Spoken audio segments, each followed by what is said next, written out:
तो कैसे आप सभी लोग, एक बार फिर से वेलकम है आपका मेरे YouTube channel study with Yogesh में। कल जो मैंने आप लोगों को एक वीडियो दी थी, उम्मीद करता हूँ जो पहले मैंने अपलोड की थी उसमें थोड़ा सा मिस्टेक हो गया था, थोड़ा क्या मेजर मिस्टेक था, इसलिए मुझे उसको डिलीट करना पड़ा। उसके बाद मैंने आप लोगों के लिए उत्तराखंड की वीडियो डाली थी, उत्तराखंड के आपने फैक्ट कर ले होंगे। एक उसमें फैक्ट कई लोगों को थोड़ा सा कन्फ्यूज हो रहा था, और होना भी चाहिए कन्फ्यूज, क्योंकि किताबों में ऐसी चीज़ें दी हैं। पहले मैंने वो बताया है, प्रद्युम्न शाह जो था उत्तराखंड में चंद के जो राजगद्दी पे बैठा था, प्रद्युम्न चंद के नाम से, वो 1700 मतलब 779 पे बैठा था। ठीक है, 779 ये करना उसको, 779 ये मैंने पहले कराया है आपको।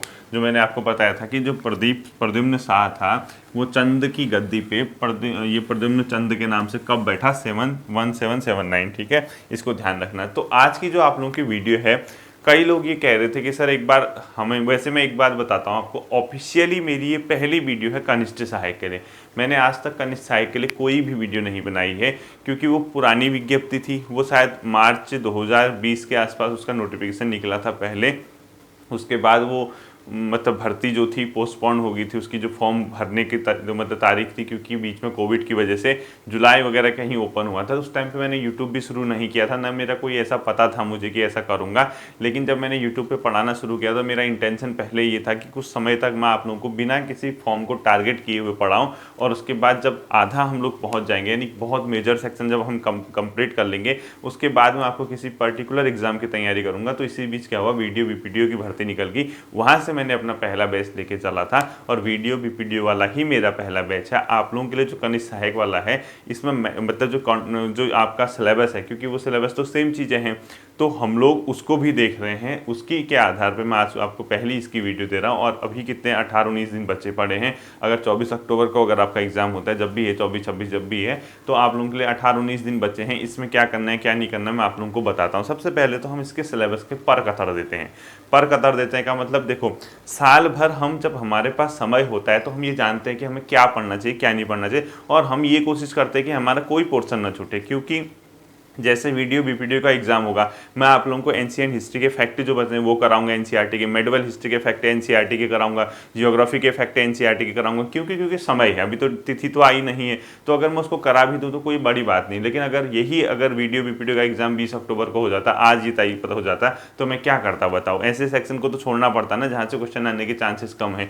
तो आप लोगों के साथ भी यही केस है, कम समय बचा है, तो उस पोर्शन को अब मैं सबसे पहले उसके सिलेबस को कतर देते हैं कि क्या पढ़ना है क्या नहीं पढ़ना। और उसका ये मतलब नहीं होगा कि वहां से क्वेश्चन नहीं आएगा जो मैं कतरूंगा। ठीक है, अगर पेपर में आ गया तो मुझसे मत कहना, क्योंकि समय कम है। आप लोगों ने कितना पढ़ा है कितना नहीं पढ़ा है मैं नहीं जानता, लेकिन अगर एक प्रकार का जुआ खेला जाए, मतलब एक प्रकार का रिस्क लिया जाए, उसके आधार पर मैं आप लोगों को ये बता सकता हूं कि क्या पढ़ना है क्या नहीं पढ़ना। और ये वीडियो समान रूप से आप सभी लोगों के लिए उपयोगी है, जितने भी यूके ट्रिपल के अंडर ग्रुप सी वगैरह की तैयारी कर रहे हैं। और साथ ही साथ लोअर पीसीएस की एग्जाम की तिथि भी 12 दिसंबर लगभग तय है, मान के चलना, उसकी भी आप लोग तैयारी करना। ठीक है, देखिए, एक नॉर्मल सा, वैसे आर्ट तो है नहीं मेरी, मैं खाली एक आपको समझाने के लिए बना रहा है। ठीक है, ये अगर चीज़ है हमारी, ये कुछ चीज़ है।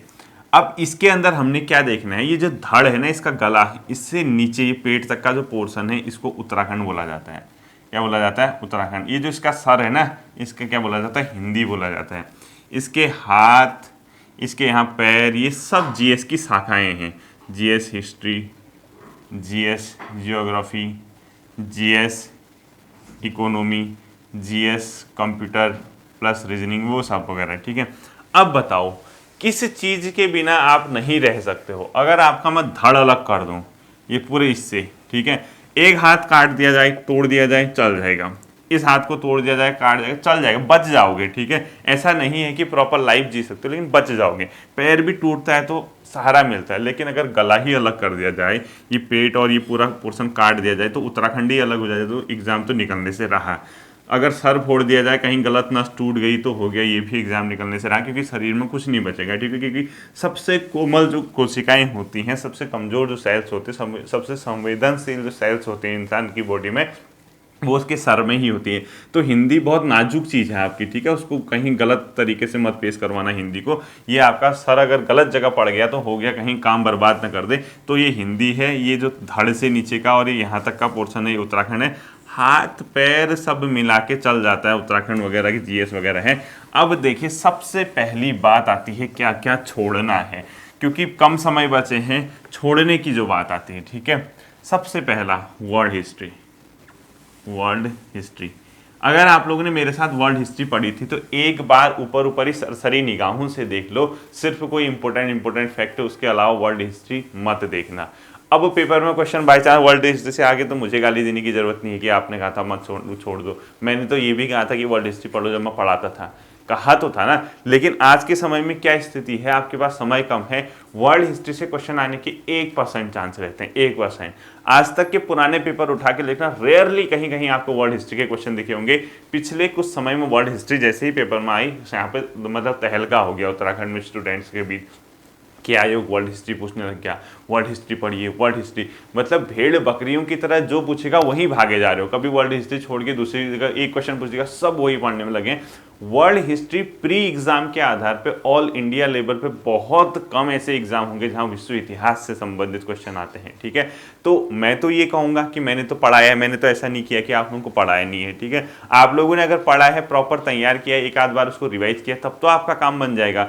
बशर्ते अगर आपने नहीं पढ़ा है वर्ल्ड हिस्ट्री, अगर आप घबरा रहे हैं तो वर्ल्ड हिस्ट्री को स्किप कर सकते हैं। क्या कर सकते हैं? स्किप कर सकते हैं। एक बार सिर्फ और सिर्फ सरसरी निगाहों से ऊपर ऊपर ही अमेरिका की क्रांति कब हुई थी, फ्रांस की क्रांति कब हुई थी, रूस की क्रांति कब हुई थी, इसके अलावा कोई वाटरलू वगैरह का युद्ध कब हुआ था, फिलाडेल्फिया सम्मेलन कब हुआ था, वियना कांग्रेस कब था, इसके अलावा आपका वर्साई की संधि कब हुई थी, द्वितीय विश्व युद्ध का कारण क्या था, पहले विश्व युद्ध में कारण क्या था, ध्रुवीय शक्तियाँ कौन सी थी, और इसके अलावा जो अदर शक्तियाँ थी वो कौन सी थी, इस टाइप के कुछ इंपॉर्टेंट क्वेश्चन, शीत युद्ध का दौर कब था, ये सब चीज़ें आप लोग देख सकते हैं ऊपर ऊपर ही सरसरी निगाहों से। लेकिन विश्व इतिहास से क्वेश्चन आने के चांसेस बहुत ज़्यादा कम हैं, तो इसलिए चीज़ को आप क्या कर सकते हैं? स्किप कर सकते हैं, पहली चीज़।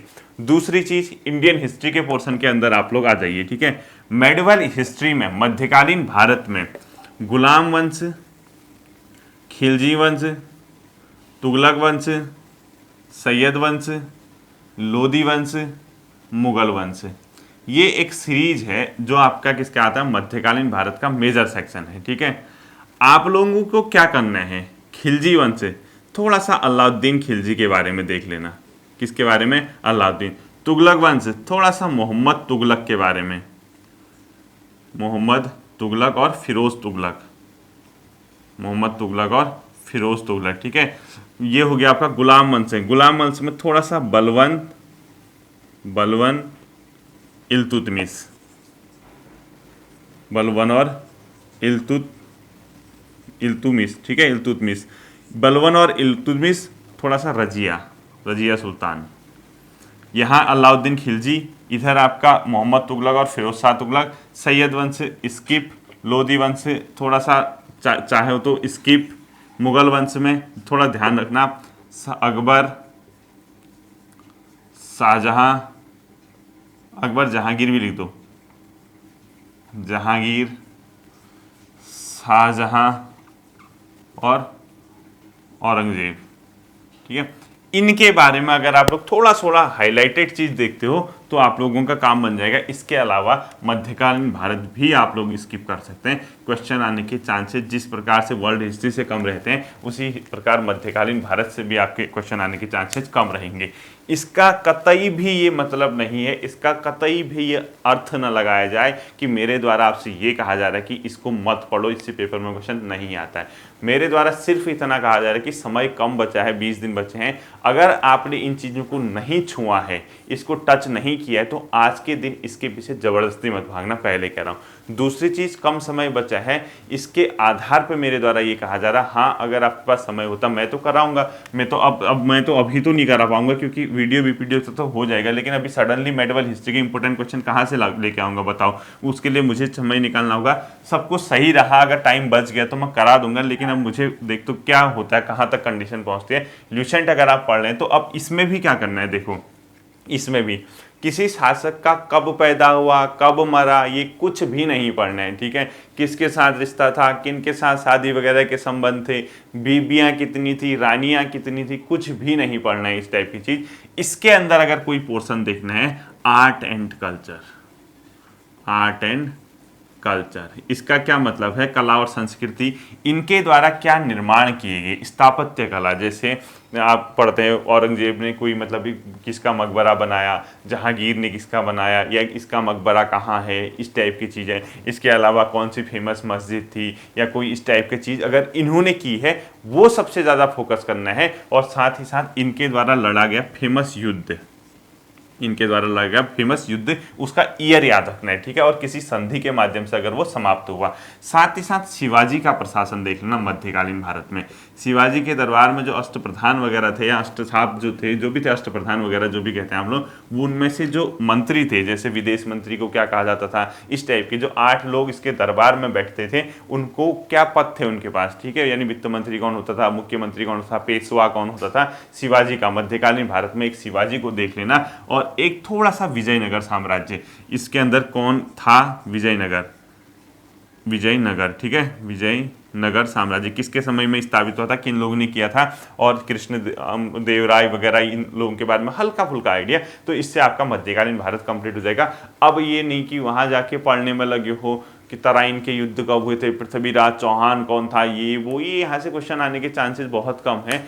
फिर कह रहा हूँ, इसका ये मतलब नहीं है कि मैंने ये कहा कि छोड़ दो, ठीक है, मैं सिर्फ ये कह रहा हूँ समय कम बचा है, तो आप लोग चाहें तो स्किप कर सकते हैं। इतना पोर्शन अगर आपने हाईलाइटेड देख लिया, मोटा मोटा अनुमान लगा लिया, तो आपको लाइन से पता चल जाएगा कि क्या छोड़ना है क्या नहीं पढ़ना है। अगर आप लूसेंट पढ़ लें तो उसमें अलग कलर से अलग पेन से लिखा है उसने, तो उसको तो आप लोग नोट कर सकते हैं, बाकी का सब स्किप। तीसरी चीज, नोट कुछ भी नहीं करना है, आप नया कंटेंट एक भी चीज नहीं जोड़ोगे, कहीं से कहीं तक अपने नोटबुक में कुछ ऐड नहीं करना है। यहां से आपसे आप लोग कई बार मुझसे पूछते थे कि सर हम लोग क्या नोट्स बनाएं या बुक से ही पढ़ें, इसलिए मैं कहता था कि नोट्स परीक्षा के समय इतने काम आते हैं। अब कहाँ किताबें छांटते रहोगे बताओ? अगर सेलेक्टेड मैटर है, नोट्स है, तो उसी को रिवाइज आप लोगों को करना है, तो नया कंटेंट बिल्कुल ऐड नहीं करना है। और ज़्यादा से ज़्यादा क्या करना है आप लोगों को? अपने नोट्स को रिवाइज करना है। तो ये है आपका मध्यकालीन भारत, फेमस युद्ध कौन से हुए थे, और स्थापत्य कला, इन लोगों ने कहाँ क्या बनवाया था और वो कहाँ वो चीज़ अवस्थित है, इतना पढ़ना। इनके बारे में, इनके रिश्तेदारों के बारे में, इसकी मौसी ये थी, इसका मामा ये था, इसका भतीजा ये था, इसका भांजा ये था, ये सब चीज़ें नहीं पढ़नी, ठीक है, कुछ नहीं मिलना है वहाँ से पढ़ के। तीसरा आता है एंशिएंट हिस्ट्री, हिस्ट्री का चल रहा है, ठीक है, एंशिएंट हिस्ट्री। इसमें थोड़ा सा अगर आपको कोई चीज़ देखनी है, हल्का फुल्का हड़प्पन सिविलाइजेशन, हड़प्पा सिविलाइजेशन, थोड़ा सा वैदिक पीरियड। अब वैदिक वगैरह में भी क्या बहुत ज़्यादा डिटेल में मत पढ़ना, यहाँ प्रमुख देवता कौन थे इनके, इनकी सभ्यता किस प्रकार की थी, और इस टाइप के जो खोजे गए स्थल हैं वो किन नदियों के किनारे हैं, हड़प्पा कालीन जो स्थल हैं वो किन नदियों के किनारे हैं। वैदिक कालीन संस्कृति के बारे में थोड़ा सा वहाँ देख लें, क्या प्रमुख देवता कौन थे और वहाँ किस प्रकार का चलता था, वो लूसेंट वगैरह से हो जाएगा। उसके बाद सीधे आ जाइए बुद्ध और ये बौद्ध धर्म और जैन धर्म में, बौद्ध प्लस जैन। यहाँ थोड़ा सा आपको देखना है बौद्ध संगतियों का आयोजन कहाँ हुआ था, जैन संगतियों का कहाँ हुआ था, बौद्ध धर्म से संबंधित ये क्या चीज़ थी, वो क्या चीज़ थी, कोई प्रमुख ग्रंथ है इनके समय में, वो किसके द्वारा रचित किया गया, हीनयान महायान किस शाखा में स्थापित हुए थे, और इनके समय की कोई प्रसिद्ध कलाकृति अगर है, इस कलाकृति मतलब कलाकृतियाँ बनाई गई हैं वो देखना। सीधे आ जाइए आप लोग अशोक पे, किस पे? अशोक को आप लोगों ने ध्यान से देखना है, और समुद्रगुप्त, और इसके अलावा हर्षवर्धन, हर्ष का शासनकाल, इसके अलावा आपका ये चंद्रगुप्त द्वितीय, ये आगे पीछे हो सकते हैं, ठीक है, चंद्रगुप्त सेकंड, ये आप लोगों ने अच्छे से देखने हैं, ठीक है, अशोक, समुद्रगुप्त, हर्ष, चंद्रगुप्त द्वितीय। थोड़ा सा अगर आप लोग साउथ इंडिया का दोगे तो चोल प्रशासन देख लेना है, ठीक है, चोल वंश का क्या देखोगे, प्रशासन देख लेना है इस वाले को, इसके प्रशासन की क्या क्या महत्वपूर्ण चीज़ें थी, इसको आप लोगों ने नोट करना है। साथ ही साथ जो आप लोगों के साउथ इंडिया के जैसे राष्ट्रकूट, चोल, चालुक्य, पल्लव, चेर वगैरह ये सब हैं, अब इसके बारे में डीप पढ़ने का समय है ही नहीं। इनके बारे में सिर्फ ऐसा क्वेश्चन जो हाईलाइटेड है, जैसे त्रिपक्षीय संघर्ष पिछली बार आया भी है, मैंने हमेशा कहा था कि वो आ सकता है। सुदर्शन झील का निर्माण आपसे पूछा गया था कि उस पर किसने मतलब उसका पुनरुद्धार किया, ऐसा ही क्वेश्चन आता है जो बहुत हाईलाइटेड हो। तो आप लोग इसको एक काम कर सकते हैं, अगर आपका लूसेंट एमसीक्यू है या लूसेंट की जीएस जो भी है, उसमें अगर आप पुराने पेपर में अगर कोई एंशिएंट हिस्ट्री से क्वेश्चन आया है तो वो आप लोग चेक कर सकते हैं। और मेरी आप लोगों से रिक्वेस्ट है, अगर आप ये एंशिएंट और मेडिवल हिस्ट्री पढ़ लें तो अगर आपके पास घटना चक्र या लूसेंट की एमसीक्यू वाली बुक है, उसमें ओल्ड पेपर में देखने की कहाँ क्या आया, और ओल्ड पेपर का कैसे पता चलेगा, ब्रैकेट में लिखा होगा उसने, यूपी पीसीएस इतने में आया था, बिहार पीसीएस इतने में आया था, झारखंड पीसीएस इतने में आया था, वो क्वेश्चन तो आप पक्का देखना, ठीक है। यानी जो पुराने आए हैं, अगर आप लूसेंट एमसीक्यू वाली पढ़ते हैं, बहुविकल्पी वाली पढ़ते हैं, या घटना चक्र की अलग अलग किताबें हैं आपके पास, तो पुराने पेपर में जो क्वेश्चन आए हैं उसके ब्रैकेट में लिखा होगा ये यहाँ आया था, उसको पढ़ के जाना एंशिएंट और मेडिवल से। ये आपके लिए क्या हो सकता है, एक प्रकार के रामबाण सिद्ध हो सकता है अगर क्वेश्चन आएगा। अनावश्यक समय मत बिताना, ठीक है इनमें। तो अब आता है सबसे इंपॉर्टेंट जो जिस पे ध्यान देना है। अभी तो मैंने ध्यान न देने वाला बताया, अब आता है ध्यान देने वाला। हिस्ट्री के पोर्शन के अनुसार वो आता है मॉडर्न हिस्ट्री, इस पे ध्यान देना है और सबसे ज़्यादा ध्यान इसी पे देना है। और जीएस के पूरे सेक्शन में सबसे ज़्यादा 1885 से 1947 तक का जो भारत में समय था, ब्रिटिश के अगेंस्ट जो संघर्ष का समय था, यहाँ सबसे ज़्यादा फोकस करना है। अब इसके अलावा जो पहले के हैं वो चीज़ें इंपॉर्टेंट है, लेकिन वो बहुत ज़्यादा पेपर में नहीं आती हैं कोई, ठीक है। आप लोगों के पास स्कोप नहीं है ना, कहाँ पे क्वेश्चन डालेगा बताओ। आप लोग चाहें तो गवर्नर वगैरह के भी अगर पढ़ें, मेन गवर्नर देख लीजिए। और इसके अलावा ये वाला पोर्शन आपका मेजर सेक्शन, बंगाल विभाजन, मुस्लिम लीग की स्थापना, इसके अलावा कम्युनल अवार्ड जो हुआ था, या आपका सांप्रदायिक जो ये निर्वाचन प्रणाली थी, या आपका चेम्स रिपोर्ट सुधार, जलियांवाला बाग हत्याकांड, लखनऊ समझौता, लखनऊ पैक्ट, जो सहयोग आंदोलन, सविनय अवज्ञा आंदोलन, साइमन कमीशन का भारत में आगमन, पूना पैक्ट क्या था, अम्बेडकर रोज का समझौता क्या था, भारत छोड़ो आंदोलन क्या था, कैबिनेट मिशन क्या था। ये जो क्वेश्चन है ये सबसे ज्यादा वेटेज रखते हैं आपके जीएस के अंदर, यानी मॉडर्न हिस्ट्री में आपको इस पोर्शन को सबसे ज्यादा क्या करना है, फोकस करना है। बीच में 1857 की क्रांति पढ़ लेना, 1857 से 1885 तक स्किप भी करते हो तो चलेगा, क्योंकि समय नहीं है। क्या करोगे, पढ़ा है तब तो बहुत अच्छी बात है, नहीं पढ़ा है तो क्या कर लोगे बताओ, ठीक है। और उससे पहले का जो समाज सुधार आंदोलन है थोड़ा उसको देख लेना है, ठीक है। क्या देखोगे, समाज सुधार आंदोलन, ये इंपॉर्टेंट है, समाज सुधार आंदोलन। इसके अंदर आपको क्या देखना है, राजा राम मोहन राय का ब्रह्म समाज है, दयानंद सरस्वती का शुद्धि आंदोलन है, इस टाइप की चीजें, विवेकानंद की शुद्धि, या क्या कहते हैं आपका ईश्वर चंद्र विद्यासागर का विधवा पुनर्विवाह एक्ट है, शिशु हत्या पे प्रतिबंध कब लगा, बाल विवाह पे प्रतिबंध, सती प्रथा को किसने बैन किया, यानी सामाजिक धार्मिक सुधार आंदोलन, ये आपके लिए इंपॉर्टेंट चैप्टर है, ठीक है। सामाजिक धार्मिक सुधार आंदोलन 1885 से 1947। और थोड़ा सा ब्रिटिश की आर्थिक नीति। ब्रिटिश की आर्थिक नीति का क्या मतलब होता है, ब्रिटिश आर्थिक नीति, इसमें आपको रैयतवाड़ी व्यवस्था या आर्थिक व्यवस्था, ठीक है, व्यवस्था, रैयतवाड़ी व्यवस्था आपने पढ़ लिया, आपने स्थायी बंदोबस्त पढ़ लिया, आपने इसके अलावा महारवाड़ी व्यवस्था पढ़ ली, ठीक। ब्रिटिश द्वारा जो प्रमुख सुधार किए गए, रेलवे कहाँ से कहाँ चली थी, यानी ब्रिटिश के बहुत फेमस काम जो अभी तक हाईलाइटेड है, ब्रिटिश की उपलब्धियां भारत में कह सकते हो, भले ही उन्होंने अपने हित के लिए की जिससे हमें फायदा हो रहा है। ये चीजें देख के आप लोग इस पोर्शन को स्किप कर सकते हो। तो हिस्ट्री में आप लोग पूरा समझ गए होंगे कि क्या देखना है। अब आता है दूसरा पोर्शन, ज्योग्राफी वगैरह। अब ज्योग्राफी का क्या है चक्कर में आपको बताता हूँ। इंडियन ज्योग्राफी में आपको मैप को ट्रेस करने वाली चीजें पढ़नी है। जैसे आपको मैप को ट्रेस करने का मैंने बताया था, प्रमुख नदियां और उनकी सहायक नदियां भारत में, प्रमुख झील वगैरह इंडिया में कौन से, प्रमुख जलप्रपात वगैरह, भारत के पड़ोसी देश कौन किसको छूता है, भारत किससे सेपरेट होता है, ठीक है। इस टाइप की चीजें, भारत में प्रमुख जो चीजों का उत्पादन होता है सर्वाधिक किन राज्यों में होता है, सबसे कम कहाँ होता है, इस टाइप की चीजें आपको भूगोल में पढ़नी है। साथ ही साथ आपका जो इकोनॉमी आता है उसमें भारत सरकार की प्रमुख योजनाओं को आप लोगों ने पढ़ना है जो पहले चली थी, यानी खासकर 2014 से 2021 तक तो इंपॉर्टेंट योजनाएं देखनी है। लेकिन ऐसी स्कीम जैसे मिड डे मील है, अब तो उसका नाम भी चेंज हो गया, यानी जो बहुत बड़े स्तर पे चली, मनरेगा वगैरह है, ये सब चीजें, सूचना का अधिकार, यानी स्वतंत्र भारत के ऐसे कदम, ऐसे महत्वपूर्ण स्टेप पूरे भारतवर्ष में जो लिए गए जिससे एक क्रांति लेके आई भारत में। सूचना का अधिकार अपने आप में एक अनबिलीवेबल चीज है, यानी आप सोच भी नहीं सकते हैं उससे नागरिकों को कितना फायदा हुआ, ठीक है। वो चीज तो आपको कवर करनी ही करनी है, वो सब चीजें आप लोग देख के जाना। अब देखो सिंपल सी बात है, मैं ये कहना चाह रहा आपको स्किप क्या क्या करना है, ठीक है। कनिष्ठ सहायक के लिए कंप्यूटर बहुत टाइम मत देना, क्योंकि इसलिए मत देना, कंप्यूटर आपका जो पोर्शन है वो है वीडियो वीपीडीओ के परिप्रेक्ष्य में ज़्यादा, यानी वीडियो वीपीडीओ के एग्जाम की दृष्टि से ज़्यादा महत्वपूर्ण है इन कंपैरिजन टू कनिष्ठ सहायक या जो भी है, ठीक है। इसको वर्ल्ड हिस्ट्री जितना हो सके उतना कम देखो, कुछ फायदा नहीं होने वाला वर्ल्ड हिस्ट्री को देख के भी, ठीक है। वर्ल्ड हिस्ट्री भी आप लोगों को कंप्लीट ज़्यादा बहुत ज़्यादा नहीं देखनी है। वर्ल्ड ज्योग्राफी में आपको क्या करना है, देखो वर्ल्ड ज्योग्राफी में जितना मैंने आपको मैपिंग वाला पोर्शन कराया है ना, मैपिंग वाला, वो आप देख के जाना, उसमें भी आप लोग फेमस और वर्ल्ड ज्योग्राफी अगर आप लूसेंट के स्तर भी तैयार करेंगे तब भी आपका काम बन जाएगा। जैसे उत्तरी अमेरिका में ग्रेट लेक्स हैं, यूरोप महाद्वीप में प्रमुख पर्वत वगैरह या एटलस वगैरह का है, प्रमुख मरुस्थल कहाँ पे हैं, प्रमुख विश्व की झीलें कहाँ पे, इस टाइप की चीजें आपको वर्ल्ड ज्योग्राफी से पकड़नी है। इसके अलावा अनावश्यक कुछ भी नहीं पढ़ना है, ठीक है। अगला चीज देख लीजिए, जल संधि वगैरह है, ठीक है। विश्व की प्रमुख जल संधियां हैं, फेमस वाली देखो जो दो महाद्वीपों को अलग करे। अब किसी पर्टिकुलर देश में या महाद्वीप में जाके जैसे मैं करा रहा हूँ उतना नहीं देखना है, समय का अभाव है, उसके आधार पे आप लोग इतना सब कुछ नहीं देख सकते हैं, ठीक है। तो कहने का ये मतलब है जब आपके जीएस के 25 नंबर के आसपास आपकी जीएस है 25 से 30 नंबर की, आप अपने समय को ऐसे बांटिए कि आप मेजर सेक्शन को पकड़िए, फेमस चीज़ों को पकड़िए, हर चीज़ पढ़ने की जरूरत नहीं है। अगर पढ़ा है तो वो तो अलग बात है, लेकिन वर्तमान समय में अगर आप लोग तैयारी कर रहे हैं, आप लोगों को चाहिए कि आप लोग कम समय में ज़्यादा आउटपुट दे सके, तो सबसे ज़्यादा अगर चीज़ों को स्किप करना है तो वर्ल्ड हिस्ट्री वाले पोर्शन को आपको स्किप करना होगा। अगर पेपर में आता है तो ये कोई भी नहीं जानता, तो रिस्क हो जाएगा, फिर आ भी गया तो क्या कर सकते हैं बताओ, नहीं पढ़ा तो फंस जाओगे। मैंने तो पढ़ाया था, अगर आप लोगों ने पढ़ा है तो आप लोग उसको छोड़ सकते हैं, उसको स्किप करना। ये रहा हिस्ट्री का पोर्शन।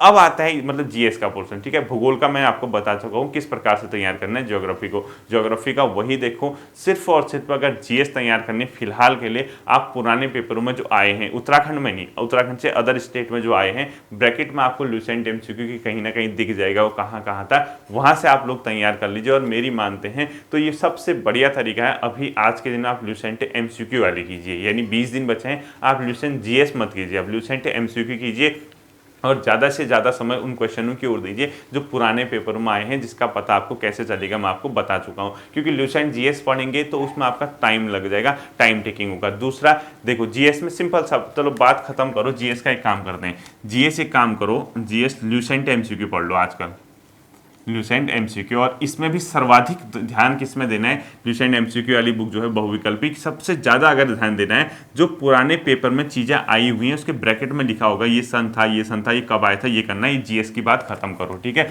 और इसके अलावा ज़्यादा अब समय देने की जरूरत नहीं है। बाकी आपने अपने जो स्तर पर नोट्स बनाए, ध्यान से सुनना, आपने जो नोट्स बनाए उसको तो रट्टा मार दो, उसको तो रटना ही रटना है, चाहे वो किसी चीज़ का नोट्स हो, क्योंकि जो आपने नोट्स बनाया होगा वो कुछ सोच समझ के ही तो बनाया होगा ना। तो एक फिक्स टाइम बनाओ, इसको मजे मजे में पढ़ो। ऐसे टाइम पे जब खाना खाने का टाइम होता है, खाना खा लेते हो 1-1.5 घंटा, इसको एमसीक्यू वगैरह करो फटाफट, जितनी तेज हो सकता है भगा के चलो। और अपने आप से पूछो कि अगर क्वेश्चन पेपर में आगे मैं कर दूंगा, उसको दोबारा देखने की जरूरत नहीं है। क्या करो, जैसे आप कोई क्वेश्चन पढ़ लो, आपको लगता है इंपॉर्टेंट है, याद नहीं हो रहा है, बार बार देखने की जरूरत है, उसके ऊपर एक डॉट लगा दो इस प्रकार से, यानी वहां पे ऐसे डॉट लगा दो ताकि जब दोबारा रिवाइज करो डायरेक्ट उसी पे नजर जाए और पे न जाए। जैसे अगर 1 से 20 तक इस पेज में क्वेश्चन है, आपको 9वां क्वेश्चन नहीं आया तो उसमें थोड़ा सा इस प्रकार का वो कर दो ताकि दोबारा जब रिवाइज करोगे सीधे 9वें पे नजर जाए। उसके बाद 13वां क्वेश्चन नहीं आया, 13वें पे ऐसे हाईलाइट कर दो हल्का सा, ताकि डायरेक्ट 13 देखो, बाकी आपको ये पता चल गया कि आपको ये क्वेश्चन आते हैं और अभी भी 18-19 दिन है, वो कम नहीं होते, ठीक है। इस प्रकार से आपको जीएस तैयार करनी है। क्या छोड़ना है मैंने आपको बता दिया। वर्ल्ड ज्योग्राफी में भी बहुत ज्यादा समय मत देना, बहुत ज्यादा समय बर्बाद मत करना। फेमस पर्वत, जो पर्वत श्रेणियां, फेमस मरुस्थल, कुछ प्रमुख झील वगैरह, इसके अलावा कुछ प्रमुख जो आपका ये देशों में क्या है जल संधियां हैं, ये आप लोग देख लीजिए। इसके अलावा ज़्यादा अभी समय है भी नहीं, ज़्यादा स्कोप भी नहीं है। भारत के परिप्रेक्ष्य में भूगोल में मैंने आपको बता दिया प्रमुख उत्पादक राज्य, भारत की 2011 की जनगणना से संबंधित कुछ प्रमुख तथ्य, इस टाइप की चीज़ें आपको देखनी है। प्रमुख झील वगैरह, नदियाँ वगैरह, उसकी सहायक नदियाँ जो आप लोगों को मैंने कराई भी हैं। और आप लोग अगर इसको नहीं कर पाते, ल्यूसेंट एमसीक्यू के पुराने पेपरों को जो आए हुए हैं उसको हाईलाइट करके इस प्रकार से तैयार कीजिए। और इकोनॉमी में प्रमुख योजनाएं, थोड़ा सा राष्ट्रीय आय के बारे में पढ़ लेना, जीडीपी, जीएनपी और एनएनपी वगैरह के बारे में, नेशनल इनकम क्या होती है, पर कैपिटा इनकम क्या होती है। और इसी के साथ साथ इकोनॉमी में एक और चीज देखना, प्रमुख जो रिपोर्ट निकलती है वो कौन सी संस्था निकालती है। जैसे विश्व बैंक कौन सी जारी करती है, आईएमएफ के द्वारा कौन सी रिपोर्ट निकाली जाती है, वो आता है ना आप लोगों का विश्व विकास रिपोर्ट, मानव विकास रिपोर्ट किसके द्वारा जारी किया जाता है, मानव विकास रिपोर्ट सूचकांक कब पहली बार जारी हुआ था, इसमें किन किन चीज़ों को सम्मिलित किया जाता है। ये सब चीज़ें आप लोगों को थोड़ा थोड़ा निकालनी होगी, समय अगर होगा, ठीक है। वैसे अभी 20 दिन है। मैं आप लोगों को एक चीज़ बताता हूँ, इकोनॉमी का मैं एक काम करता हूँ, इकोनॉमी का एनसीईआरटी में जो इंपॉर्टेंट फैक्ट दिया हुआ है, बाहर का नहीं कराऊंगा, जैसे उसमें मानव विकास सूचकांक ये वो सब चीजें दी हैं, चलो मैं आपको एक आध क्लास करा दूंगा। एक आध क्या, कल हो सकता है, कल की ही क्लास मेरी, चलो इकोनॉमी की मैं कल आप लोगों के लिए डील कर लेता हूँ। कल मैं आपको एनसीईआरटी इकोनॉमी दे दूंगा, ठीक है। कल और परसों एनसीईआरटी 2 क्लास में आपकी ये एनसीईआरटी इकोनॉमी की दे देता हूँ। पहले एनसीईआरटी इकोनॉमी, क्योंकि जो भुगतान संतुलन वगैरह सिलेबस में दिया है वो आप लोगों के लिए तो पल्ले तो पड़ेगा नहीं डायरेक्टली, बहुत ज़्यादा पल्ले पड़ने की चांसेस बहुत कम है, और पेपर में आएगा ये भी बहुत कम चांसेस हैं। तो मैं आपको क्या करता हूँ, पहले एनसीईआरटी की 2 क्लासेस कल और परसों ये दे देता हूँ। इन क्लासेस को आप लोग इकोनॉमी की तैयार कर लेना। इसी में आपको मानव विकास सूचकांक और कई चीज़ें आपको इकोनॉमी की मिल जाएंगी, कोई पुरानी भारत सरकार की योजनाएं, मनरेगा वगैरह, इसमें भी आपको सुनाई देंगी। तो इस प्रकार की चीज़ें आपको इकोनॉमी देखनी है, ठीक है। अब आता है उत्तराखंड का पोर्शन। देखो उत्तराखंड में क्या करना है, नया मैटर बिल्कुल मत जोड़ना। मैं आप लोगों से हाथ जोड़ रहा हूँ, रिक्वेस्ट कर रहा हूँ, नया मैटर बिल्कुल भी मत मत छोड़ना, ठीक है। अगर आप लोगों ने वो चीज़ें पढ़ी हुई हैं जैसे जिला सीरीज वगैरह, परीक्षा वाणी पढ़िए, काफ़ी है, कुछ नहीं होगा। आप 30 नंबर से ऊपर आपकी गाड़ी बढ़नी ही नहीं है, किसी भी केस में कर लीजिए आप उतना ही 30 से 32 के आसपास घूमेंगे, जो कि आप बहुत अच्छा पढ़ के गए होंगे। तो वहाँ समय मत बिताना, आप क्या करना, उसको प्रॉपर तरीके से जो नोटबुक बनाए हैं उसको रिवाइज करो, वही तरीका जो क्वेश्चन नहीं आता उसमें ऐसे हाईलाइट कर दो, ताकि जब सेकंड बार उसको रिवाइज करो उसी को पढ़ो। बाकी आपको तो पता है ना कि आपको इस पेज में सारी चीजें आती हैं, आपने जो लिखी हैं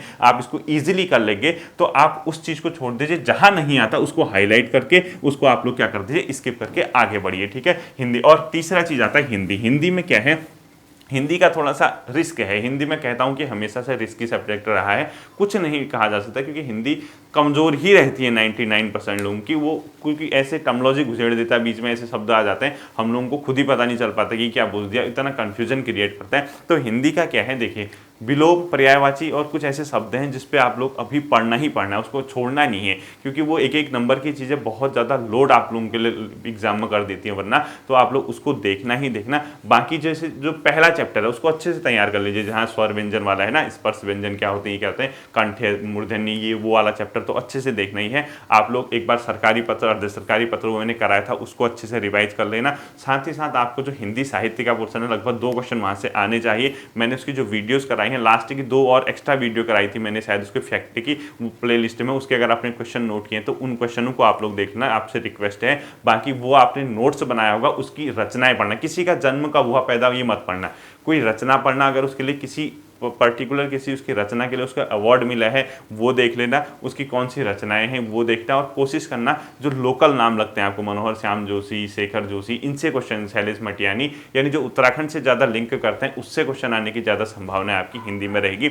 बाकी समास वगैरह सिलेबस में शायद नहीं दिया हुआ है, अलंकार वगैरह, ये तो रिस्क है कि क्या पेपर में आ जाए, कोई हम लोग वहाँ पर कितना घर पर तैयारी करें, कर पाएँ या ना कर पाएँ, हम लोग भी नहीं जान पाते हैं, ठीक है। तो हिंदी आप लोगों ने तैयार की होगी, ये मान के चल रहा हूं। अपना जो पढ़ा है उसी को रिवाइज कीजिए, अनावश्यक समय किसी भी चीज में मत दीजिए, ठीक है। ये तो होगी आपके सिलेबस की बात। उत्तराखंड वगैरह की जो बात है, उत्तराखंड करंट अफेयर की एक वीडियो, संभवतः एकमात्र वीडियो मैं आपको दूंगा आपके पेपर से पहले, वो देख लेना। बाकी पुरानी करंट अफेयर की जितनी कराइए उससे इनफ है, उससे आपका काम बन जाएगा अगर आपने पुरानी करंट अफेयर देखी है। नेशनल करंट अफेयर को देखने की फिलहाल कोई ज़रूरत नहीं है, ये भी आपके लिए रिस्क फैक्टर हो सकता है। जैसे वर्ल्ड हिस्ट्री आ गया तो कुछ नहीं कर सकते हो, आ गया तो आ गया, लेकिन नहीं आया तो अगर पढ़ रहे हो तो समय आपका खा जाएगा, ठीक है। बहुत कम चांस है नेशनल करंट अफेयर का क्वेश्चन आए।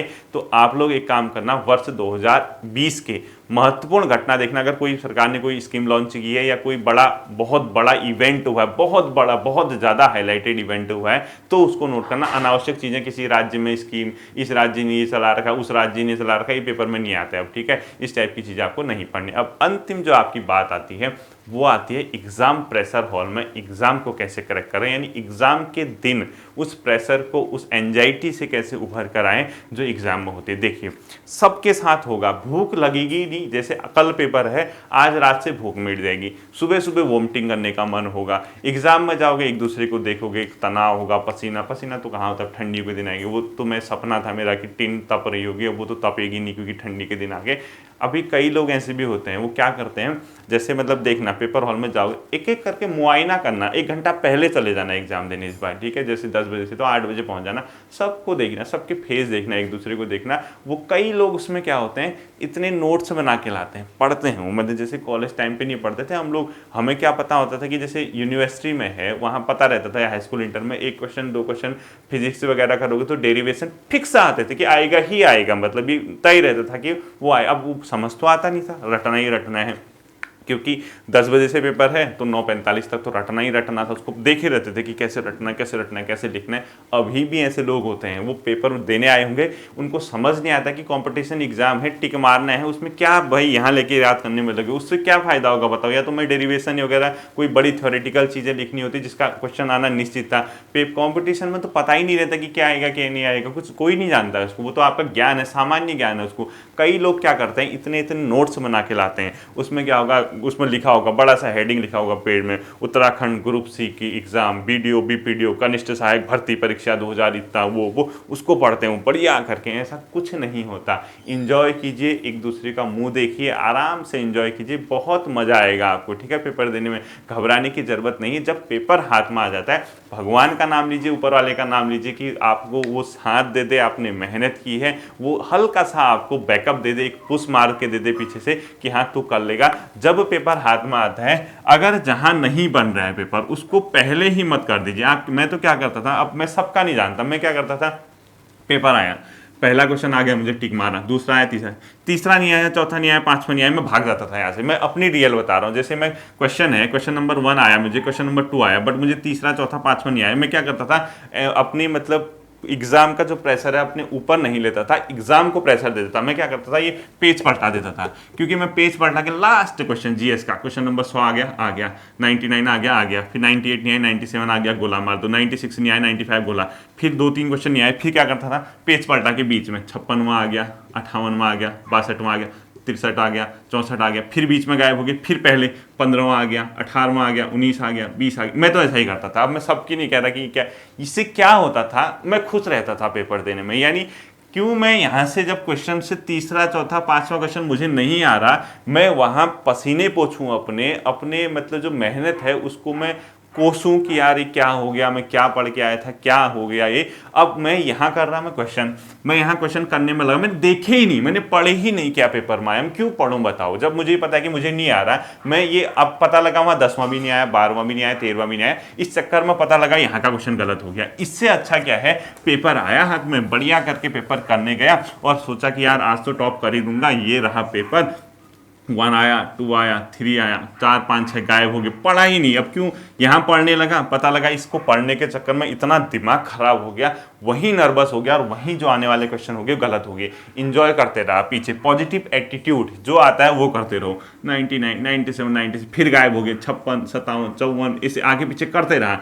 तो इसको करने के बाद जब पूरा पेपर काउंट हुआ, करने लगा, या कोई भी करता है, मैं तो अभी भी करता हूँ, जब पेपर देने जाऊंगा, अभी हाल फिलहाल में कभी पेपर देने जाऊंगा फिर यही करूंगा। ट्रिकी यही है, क्योंकि ये वनडे एग्जाम है, क्रैक करने होते हैं और क्वालिफाई करने होते हैं, तो इसी प्रकार की मैं रणनीति अपनाता हूँ। जब इस प्रकार से किया, पता लगा कि वहां 100 में से 60 नंबर तो आ गए भाई, जो स्पष्ट है। मेरी तो बल्ले बल्ले, क्यों, क्योंकि मैं जानता हूं जब 50-100 में से 60 नंबर मैं एग्जैक्टली सही कर रहा हूं, इसका सीधा सीधा मतलब है कि अभी ये मेरे प्योर मार्क्स हैं, इस पे किसी की प्रकार की मिलावट नहीं है। जबकि इन 40 नंबर में तो अभी मैंने कई कंफ्यूजन वाले क्वेश्चन होंगे, कहीं कई जगह डाउट होगा, वो तो मैंने अभी छुए ही नहीं है, उस पर तो मैं अब खेल करूंगा। तो जब मैं 60 नंबर शुद्ध लेके आ रहा हूं, जैसे कई लोग क्या होते हैं फाइनल रिजल्ट में 60 मार्क्स आते हैं, ये शुद्ध तोड़ना, ये तो मिलावटी नंबर है। इसमें तो कई नंबर उसको 40 42 44 नंबर आते होंगे मान की तुक्के लगा के, और कई क्वेश्चन गलत भी होंगे, तो ओवरऑल मिला के 15 नंबर तो इसमें मिलावट है ही है। मैंने कहा कि मेरे 60 नंबर आ गए। अब मैं क्या करता, जैसे ही पेपर हाथ में आया, जिन क्वेश्चन पे मुझे कंफ्यूज रहता है तो उस पर मैं थोड़ा सा मन था, क्योंकि 60 नंबर तो आ चुके हैं। अब मैं ये जानता हूँ कि मैंने किसी भी केस में इस 40 नंबर, यानी 40 मेरे पास क्वेश्चन हैं, इन 40 में से मैं किसी न किसी केस में 15 से 12 से 14 नंबर, यानी अभी भी मैं देखता हूँ कि अगर मैं उस 40 का 1/4 के आसपास, यानी 1/3 से थोड़ा थोड़ा ऊपर मार्क्स ले आऊँ, 13-14 नंबर ले आऊँ, तो मैं जानता हूँ कि 74-75 नंबर में सिलेक्शन हो जाता है। अब मैं इसमें इतना कंसंट्रेट हो जाऊंगा, इतना ज़्यादा ध्यान लगाऊंगा, इतना फोकस करूंगा कि मेरी सारी इंद्रियां जो है मेरे साथ दें और कहें कि बेटा तूने इसको पढ़ा था, अब देखो 60 नंबर आ गए, इन 40 नंबर में 4 ऑप्शन है, तू ध्यान से पढ़ कि इस क्वेश्चन का आंसर क्या था। अब तेरे को डायरेक्ट नहीं आता, लेकिन तू एक काम तो कर, तू ये कर कि जो तेरे को नहीं आता उसको तो पढ़, उसकी तो स्टडी कर। तेरे को पता है कि ये क्वेश्चन नहीं हो सकता, किसी केस में इसका आंसर नहीं हो सकता, तूने सही कर दिया, तुझको नहीं आता कि ये नहीं, तूने ये पढ़ा, तूने कहा यार डायरेक्ट तो मुझे नहीं आ रहा, ये भी नहीं हो सकता। तो हम लोग क्या करते हैं, रिवर्स गियर में भी गाड़ी चलाना जानते हैं, ठीक है। हम लोगों ने मतलब फ्रंट गियर नहीं किया तो हमने रिवर्स कर दिया, हमें ये नहीं आया, हमें डायरेक्ट क्वेश्चन का आंसर नहीं आया, लेकिन हमने आंसर के माध्यम से क्वेश्चन सॉल्व कर दिया, 4 ऑप्शनों की स्टडी की और लास्ट में हमें एक आंसर पिक करने में। तो कितना आसान होता है 40 में से, जब आपको 40 क्वेश्चन दे दिए गए, क्या आपको लगता नहीं कि कंफ्यूजन वाले भी क्वेश्चन है तो 15 नंबर आप कर सकते हैं। तो एक बार कर लो, ट्राई करने में क्या दिक्कत है, आगे पेपर ही पेपर है, इस ट्रिक को भी अपना लेना, क्या पता आपका काम बन जाए, ठीक है। तो ये बातें थी आपकी, बिल्कुल नर्वस मत होना, इस प्रकार से पढ़ के जाना, इस प्रकार से तैयारी करो। रिवीजन का जहां तक सवाल है, उत्तराखंड को प्रॉपर समय दो, धड़ है ये, गले से ये कमर तक का पोर्शन उत्तराखंड है। ये गला ही अलग कर दोगे, हिंदी अलग होगी, ये धड़ भी किसी काम का नहीं है। हिंदी और उत्तराखंड बहुत वेटेज रखता है। नया मटेरियल बिल्कुल मत जोड़ो, जो आपके पास नोट्स है उसको रिवाइज करो, ऊपर वाला आपका साथ देगा, जैसा भी होगा वो पेपर के दिन होगा। अपने आप को अभी से नर्वस मत करो। आप लोगों ने पिछले 1 साल से पढ़ा है, और आपने अगर पढ़ा है, आप लोगों ने ध्यान से दिया है, 4 ऑप्शन में आपको निश्चित रूप से मैं गारंटी के साथ कहता हूं कि आपको पेपर में ऑप्शन दिख जाएगा। ठीक है, आप लोगों को मेरी ढेर सारी शुभकामनाएं हैं। उम्मीद करूंगा कि आप लोग इस एग्जाम को क्रैक करेंगे, अपना नाम रोशन करेंगे, और घबराएंगे नहीं, इसलिए क्योंकि आपके पास आगे भी एग्जाम है। आप सीखने की उम्र में हैं, आप सीख रहे हैं, आप लर्नर हैं, और आप लोग किसी न किसी दिन स्ट्रगल को पार करते हुए अपनी मंजिल को जरूर पाएंगे। इन्हीं शब्दों के साथ आप लोगों के साथ फिर मिलूंगा। कल इकोनॉमी की 2 में आपको एनसीईआरटी की क्लासेस देता हूं, कल और परसों। अपना ध्यान रखिए। Thank you.